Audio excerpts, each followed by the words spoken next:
مولتی کوکر نینجا مدل OP300 دستگاهی با طراحی خاص و منحصر به فرد با بدنه پلاستیکی مقاوم و چند لایه با خاصیت عایق سرد.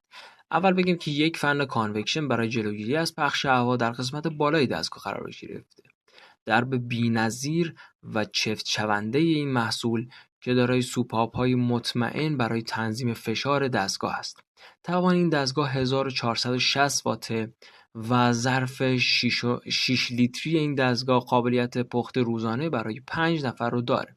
همچنین یک سبد با ظرفیت 5 لیتر 5.5 لیتر برای سرخ کردن بدون روغن و یک توری فلزی برای کبابی کردن و گریل کردن وجود داره. 7 برنامه پخت پیش‌فرض در این دستگاه است که شامل برنامه زودپز، پخت بخارپز، حالت سرخ‌کن کم روغن، حالت سرخ‌کن بدون روغن، حالت پخت کیک و کبابی کردن و